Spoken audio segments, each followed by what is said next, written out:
as man and woman? Because homes associations are based on the Bible? They're based on what is practical, right? It's interesting, right? That we can't get away from this. All right. Anybody know why I brought up Acts 5? If you've been in my classes before, you know, but... Ananias and Sapphira. Why do I bring them up? It was theirs to give or not give. Yeah, it was theirs to give or not give. A lot of the liberal churches like to look at that and say, oh, God's punishing them because they weren't willing to share everything. Peter makes it very clear that the issue was that the problem was the fraud. It was representing the part they gave as the whole. There would have been no problem if they would have said, you know what, we're deciding we're going to give 50% or we're going to give 10% of the proceeds of our property. What they did was they said, this is all of it. And Peter even checks in with Sapphira after Ananias checks out. Right. Yeah. Do you have a good verse to go along with the concept of someone giving away something that's not theirs? Since we're in the middle of tax time. Let's not go there right now, all right? We got a lot of ground to cover this morning, so, and it'll be controversial enough, I'm sure. Okay? Brendan, under Caesar, what is Caesar? Yeah. Okay. Let's go on to the area of business. And I picked out here 1 Kings 21, and again in my classes before we've talked about 1 Kings 21. Remember what's happening in 1 Kings 21? Ahab wants a vineyard, and Right. he can't get it, and Jezebel says, well, then take it. Right. And I like to use that passage as a way to illustrate the difference in worldviews between Ahab, even though he was a corrupt king, and Jezebel, who came from a pagan nation. Right? Ahab understood that even though he was a corrupt king, he didn't have the right to take somebody else's property without their consent. Jezebel said, you're the king, doesn't matter. So let me ask you, which view is prevalent today? Jezebel. It depends on which side you want to swing it. Maybe we should save this for a time that isn't tax time. Okay, so the next one that we talked about was the issue of marriage. Who's responsible for the whole issue of marriage? Because this is a hot topic, right? We're talking about defensive marriage, all this kind of good stuff. If you look at Scripture, who's responsible for marriage? Responsible in what way? Declaring and defining and establishing a marriage. Is it in Scripture? Is it the responsibility of the civil government? No, you never see this as a responsibility for civil government. Whose responsibility is it? Her mother and I. On one side and on the other side, right?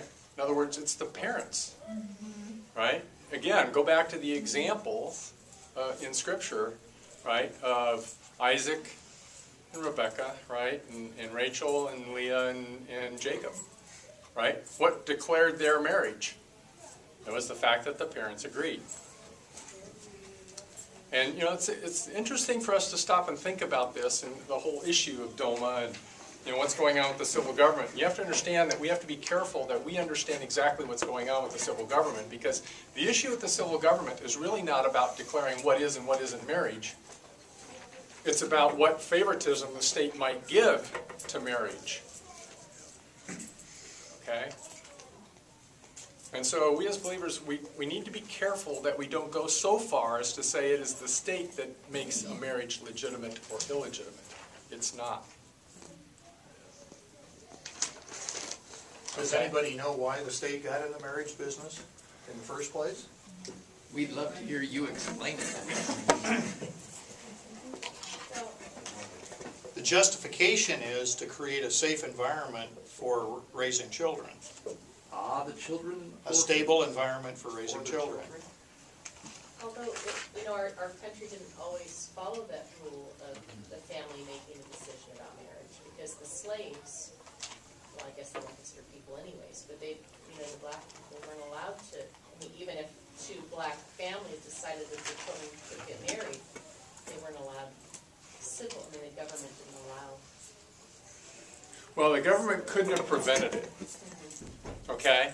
I mean, they were Now- considered married in their culture, in their community, but Right. they weren't considered, I guess they didn't have rights created anyways. So Right. one of the many rights. And again, you have to be careful, Stacy, about making generalizations. The occurrences that talk about those kinds of things happening in the South with slaves were actually relatively rare. You mean where they weren't given the rights to be able to be married? Yeah. Okay. Most people don't even realize that in many cases, slaves actually ended up loaning money to their owners. You ever hear that story before? Yeah. Okay. In some cases, slaves were preachers in the southern churches. And it wasn't until the North started becoming much more hostile to the southern slaves that, for example, slaves were not permitted to become educated anymore. There was a long period of time in the South. And as somebody once pointed out, even if you were to consider slaves as property, a wise person takes good care of his property. Okay? An evil man will ruin his property, whether it's a tractor or a human being or a wife. Okay? So we need to, again, be careful that we don't just fall into the assumptions and common understandings of the day. Okay? Yeah. I'm just curious, I don't know if you've ever addressed this one, but why and how did polygamy crop up? And it did very early, and why didn't God deal with it a little more abruptly, or did he? And everybody just missed it. No, I don't think he did, because I don't think God came out and said that polygamy was an absolute and moral wrong. See, sometimes we have to distinguish, and that has a lot to do with what we talk about with government, and that is that sometimes God teaches us by example rather than by a hard and fast rule. And so the whole area of monogamy was not because God said you shall do it this way, but because of the example of Adam and Eve. That God didn't make a bunch of Eves, Eve 1, 2, and 3. Okay? And the other thing is that polygamy is never presented as a good thing in Scripture, right? It's viewed as and it's presented as the root of a lot of problems. In every case that's shown. Okay? And so God, it's interesting to note because we need to be careful that we don't start saying thou shalt not when God hasn't said thou shalt not. Right? And one of the things that's become very popular in our government today is if we don't like what somebody's doing, we want to make a law to stop them. And it's interesting to note that God didn't do that. A lot of times God would give us examples and show us what was profitable and what was beneficial. And he would also show us what was problematic and would cause all sorts of problems. And I guess he kind of thought we might be smart enough to figure it out. All right? But the problem, of course, is that we got a sinful nature. And that's why, as Jesus says when he talks about divorce, it wasn't this way from the beginning, but God permitted it because of the hardness of your hearts. Okay. All right. How about children? The issue of children. In fact, Herb just brought up a good example. What interest does the state have in raising children in a stable family? And what interest does it have that's greater than the interest of the family in having children, stable children? Tim? Wasn't it Hitler who said, the body belongs to the family, but the soul belongs to the Reich? Among other things. So where did children go on our chart?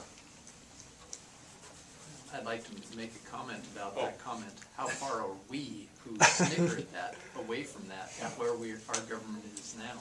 Yeah. Render to Caesar what is Caesar's. So I would argue that Herb's comment about how the state entered into making rules about marriage actually goes into something the state shouldn't have been messing with anyway.